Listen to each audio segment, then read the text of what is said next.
Assalamualaikum warahmatullahi wabarakatuh. Saya Habib Zaki Mubarok dari kelas 1B Tadris IPS akan menjelaskan landasan historis pendidikan.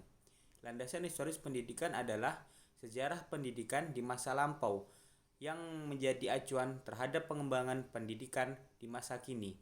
Landasan historis pendidikan ini merupakan landasan pendidikan yang berhubungan dengan sejarah pendidikan. Sejarah atau histori adalah kejadian-kejadian di masa lampau yang didasari oleh konsep-konsep tertentu. Sejarah sejarah penuh dengan informasi-informasi yang mengandung kejadian, model, konsep, dan teori. Pandangan historis pendidikan ini melahirkan studi-studi tentang perjalanan pendidikan nasional Indonesia yang terjadi landasan sejarah atau historis pendidikan Indonesia menjadi periode di masa yang lampau.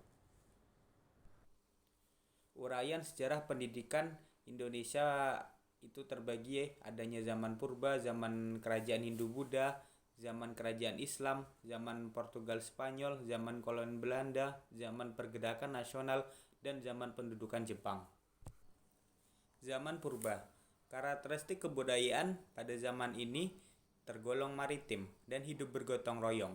Kepercayaan yang dianut adalah animisme dan dinamisme. Masyarakat dipimpin oleh ketua adat, namun ketua adat dan empedu tidak dipandang sebagai anggota masyarakat lain, kecuali jika mereka melakukan perannya dalam upacara adat, ritual. Karena itu masyarakat ini tidak memiliki strategi sosial. Tata masyarakat bersifat integral.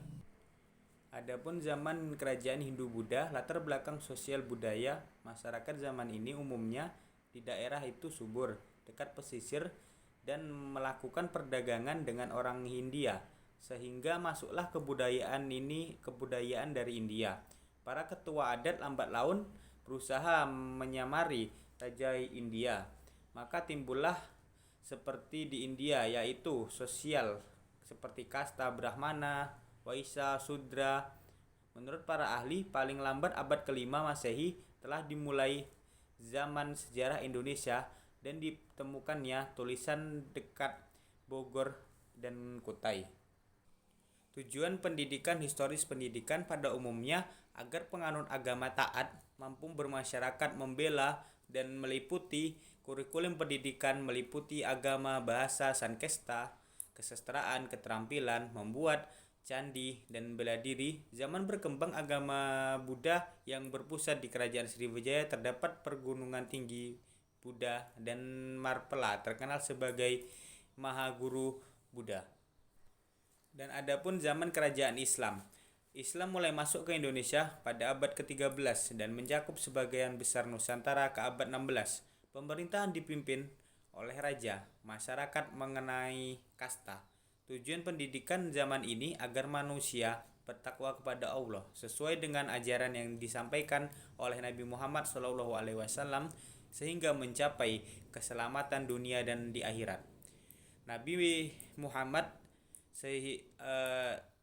selain di keluarga, pendidikan berlangsung di lembaga lainnya seperti langgar-langgar, masjid, pesantren, kurikulum pendidikan tidak tertulis, pendidikan dan tertulis.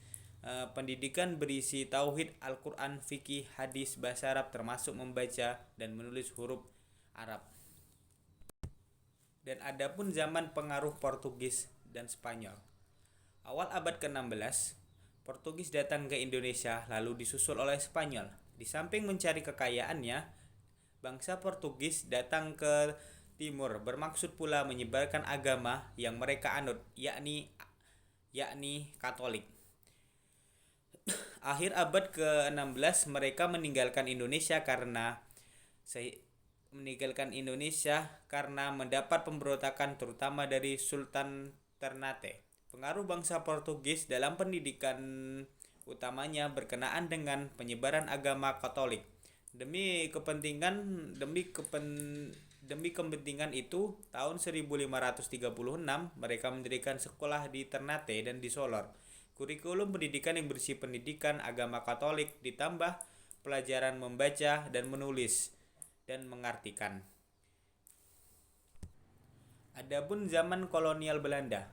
Pada zaman ini Belanda datang pertama kali di tahun 1596 di bawah pimpinan Cornelis de Houtman dengan tujuan untuk mencari rempah-rempah. Untuk menghindari persaingan di antara mereka, pemerintah Belanda mendirikan suatu konversi dagang, yaitu disebut VOC. Persekutuan dagang di Hindia Belanda tahun 1602. Selain untuk berdagang, mereka juga menyebarkan agama Kristen. Kekuasaan VOC diserahkan pada pemerintahan negara Belanda.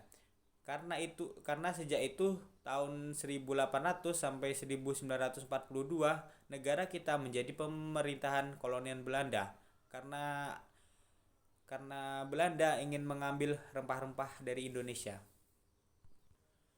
Karakteristik sosial budaya zaman Belanda ini yaitu berlangsung adanya kolonialisme, berlangsung monopoli hasil pertanian yang laku di pasar dunia terdapat stratifikasi sosial dari tinggi ke bawah yaitu agama Belanda, golongan orang timur, asing, golongan bangsawan pribumi, dan golongan rakyat jelata pribumi. Adapun dua garis penyeberangan pendidikan pada zaman ini adalah pendidikan yang diselenggarakan pemerintah kolonial Belanda dan pendidikan rakyat dari kaum pergerakan kebangsaan, pergerakan nasional. Pendidikan pada zaman VOC. VOC pada zaman ini menyelenggarakan sekolah untuk misi keagamaan Protestan, bukan untuk misi tetapi untuk menghasilkan pegawai administrasi rendah di pemerintahan dan gereja. Sekolah-sekolah ini didirikan untuk penduduknya yang beragama Katolik, yang disebut Katolik yang telah disebar di Portugis. Yang pertama di Ambon pada 1670, kurikulum pendidikan berisi pelajaran agama Protestan, membaca, menulis, menghitung, dan murid-murid anak pegawainya awalnya menjadi guru adalah orang Belanda, lalu diganti pribumi yang telah dididik di Belanda. Dan adapun pendidikan oleh kaum pergerakan kebangsaan, timbulnya pendidikan pergerakan kebangsaan nasional bagi bangsa Indonesia kondisi yang sangat merugikan karena penjajah menimbulkan rasa senasib sehingga munculnya rasa nasionalisme. Kebesaran masa lampau, masa kerajaan Sriwijaya, Majapahit, dan lain-lainnya juga memperkuat harga diri kita sebagai bangsa berdaulat dan merdeka. Bahasa Melayu sebagai bahasa kesatuan semakin menyadarkan bahwa Indonesia ini satu, bahwa Belanda adalah negara lain. Sejak kebangkitan nasional pada 1908, perjuangan bangsa Indonesia melalui partai dan organisasi khususnya pendidikan. Dapat disimpulkan landasan historis pendidikan ini ialah bahwa pendidikan yang kita peroleh itu tidaklah secara gampang, tetapi banyak waktu dan pengorbanan. Selain itu, pendidikan ini dinamisme, artinya pendidikan itu berkembang sesuai dengan perkembangan pada zamannya. Pada era globalisasi pendidikan di Indonesia bisa lebih baik berkembang sesuai dengan keadaan yang sekarang terjadi. Pendidikan ini juga mewariskan keadaan pada masa lampau, sehingga pada masa lampau memiliki nilai-nilai luhur yang dapat dipertahankan dan dapat ditiru pada sifatnya agar dapat digunakan ke generasi penerus bangsa dalam kehidupan.